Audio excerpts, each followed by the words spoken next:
Bismillahirrohmanirrohim. Assalamualaikum warahmatullahi wabarakatuh. Anak-anak SMP Negeri 1 Kota Cirebon, khususnya kelas 9I dan 9J yang Bapak banggakan. Pada pertemuan kita kali ini, Bapak ingin meralat pertemuan yang pertama, di mana dikatakan di situ kita akan menggunakan modul pembelajarannya, ya, karena saat itu berita yang Bapak terima dari sekolah tidak menyediakan, belum bisa menyediakan buku paket maupun LKS. Kalau buku paket belum terkumpul, ada bukunya belum terkumpul karena masih di ini ya, di kakak-kakak kelas kalian. Tapi kalau LKS beritanya tidak ada saat itu. Dan sekarang ketika kita sudah mulai PTM walaupun 25%, Bapak lihat kalian sudah mendapatkannya, baik buku paket maupun LKS. Dan secara kebetulan juga di dalam modul itu tidak berurutan sesuai kurikulum yang kita ampu. Bapak juga bingung karena pembelajaran pertama kedaulatan ya. Sementara kedaulatan kalau lihat di kurikulum bab yang ketiga nya. Oleh karena itu saat ini Bapak meralat, pakailah buku paket kembali karena modulnya tidak berurutan ya anak-anak ya. Pakai buku paket kembali, pakai LKS karena sudah sesuai dengan buku paket, sesuai dengan kurikulum PKN. Apa yang akan kita bahas kali ini anak-anak? Karena kemarin itu kita membahas bab 3, sementara kita mau PTS ya, mohon maaf sekali. Kalian coba lihat di buku LKS-nya, bab 1 dan bab 2 inilah yang akan jadi bahan penilaian tengah semester ya. Penilaian tengah semester. Pak, berarti belum kebahas semua Pak. Kalau mereka yang sudah PTM kan sudah dibahas tuh di pertemuan di sekolah ya, bab 2-nya. Bab 1-nya ya masih dalam dinamika Pancasila. Di kelas 8 kalian juga dapatkan, kelas 9 kalian dapatkan. Jadi apa yang harus dipersiapkan? Kalian bacalah ya buku paketnya bab 1 dan bab 2. Kemudian ada latihan tuh di LKS bab 1 pilihan ganda, dan bab 2-nya latihan pilihan ganda 30-30. Insya Allah nanti kesepakatan bahwa PTS-nya pilihan ganda sejumlah 20 soal. Tadi Bapak ambilkan dari bab 1 2 10, bab 2 dan bab 2 10. Paham ya anak-anak ya? Bang. Baik,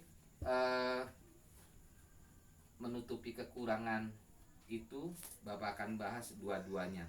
Apa hubungannya Pancasila, dalam hal ini bab 1 dinamika Pancasila dan pembukaan Undang-Undang Dasar 1945. Kita akan bahas secara bersamaan pada akhirnya.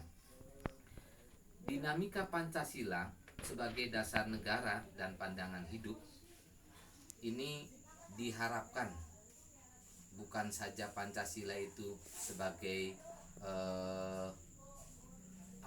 dasar negara ya anak-anak ya, tapi dijadikan juga falsafah hidup bangsa, dijadikan pula jiwa hidup bangsa Indonesia, dijadikan apalagi sumber tata perilaku masyarakat Indonesia. Lalu apa hubungannya dengan pembukaan Undang-Undang Dasar 1945? Nih di bab yang kedua nih kita ulas. Nah, Pancasila yang kita sepakati itu dicantumkan di tanggal 18 Agustus 1945 pada alinea yang keempat.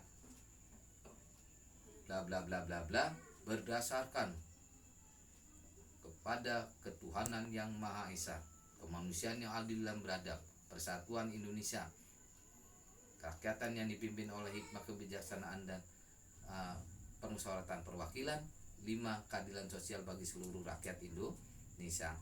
Jadi ada kaitan keduanya. Namun di sini di dinamika Pancasila itu kita menghendaki adanya apa?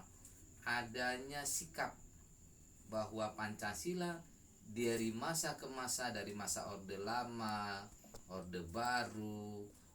Orde Lama berapa puluh tahun tuh? 20 tahunan ya. 1945 ke 1966, 20 tahun. Orde Baru 1966 ke 1997, 31 tahun.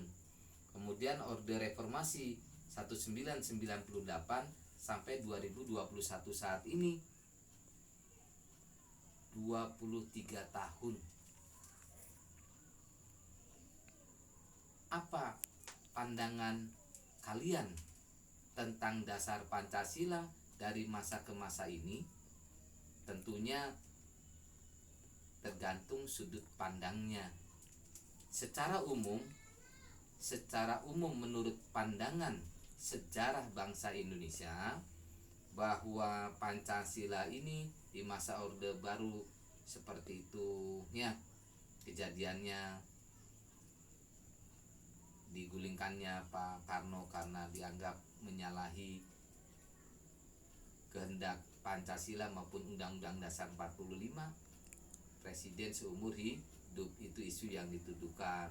Orde Baru juga sama, dilengsarkannya Pak Harto di tahun ke-31-nya di masa akhir pemerintahannya itu 1997, itu dituduhkan KKN. Saat ini di masa reformasi kita juga tidak dapat menyelesaikan korupsi, kolusi, dan nepotisme.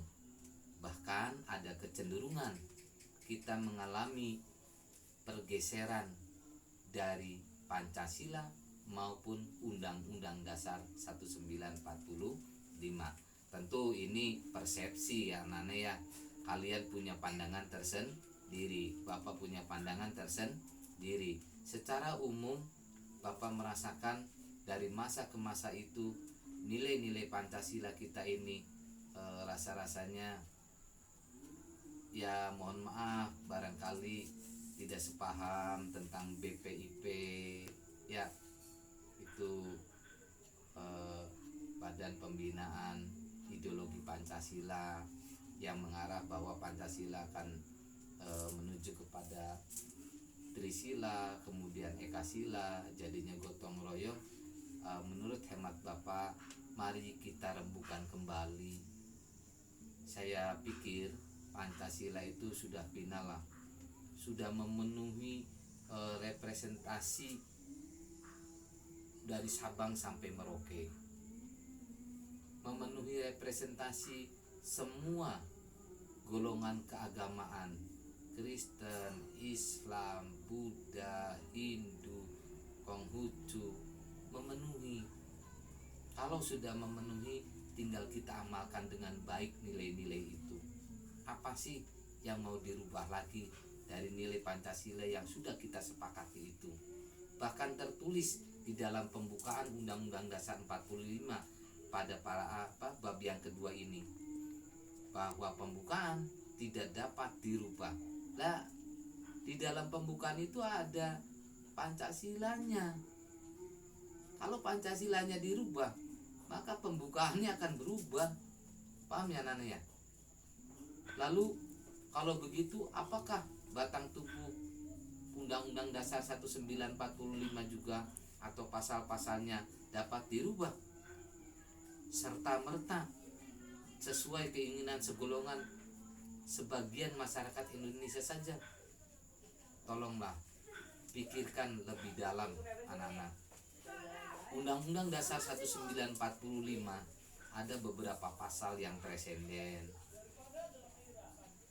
yang dirubah pada amandemen yang pertama 1999, amandemen yang kedua 2000, amandemen yang ketiga 2001, amandemen yang keempat 2002. Sekarang mau merencanakan lagi amandemen yang kelima. Dan mau dibawa kemana bangsa ini? Jangan sakiti hati rakyat. Para pemangku pemerintah, kami semua rakyat Indonesia berharap agar dapat mempertimbangkan persatuan dan kesatuan bangsa ini. Kalaulah terjadi amandemen, pikirkan dengan baik pasal-pasal yang harus dirubah untuk kepentingan bangsa dan negara, bukan untuk kepentingan sesaat, kelompok ataupun golongan. Ini ada indikasi perpecahan bangsa. Sudah kita ditimpa pandemi, ditimpa krisis ekonomi, ditimpa krisis sosial. Harus seperti apa lagi kita mencari jalan keluarnya?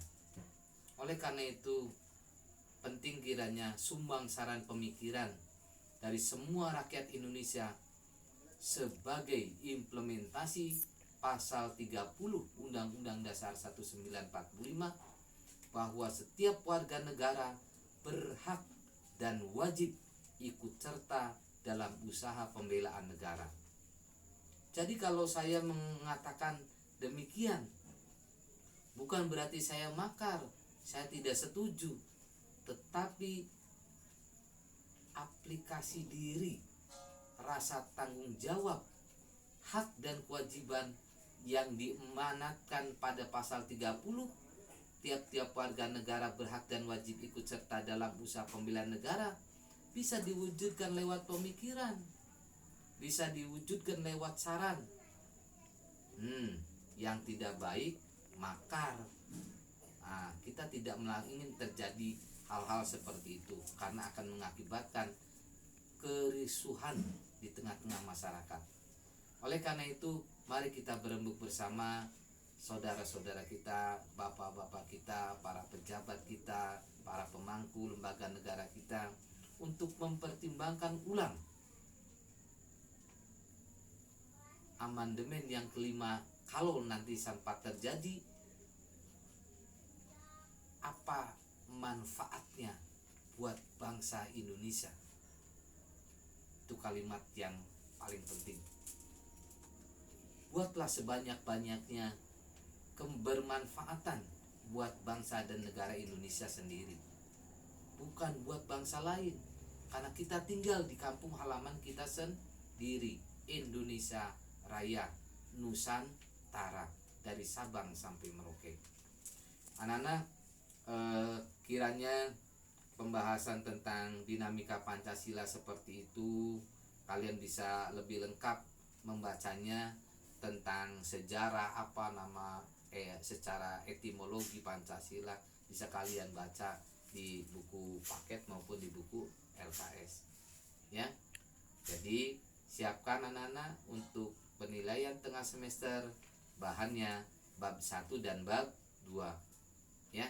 Bab 1 dan bab 2, dinamika Pancasila dan pembukaan Undang-Undang Dasar 45 di alinea pertama, kedua, ketiga, dan keempat. Bapak akhiri, billahi taufiq wal hidayah. Wassalamualaikum warahmatullahi wabarakatuh.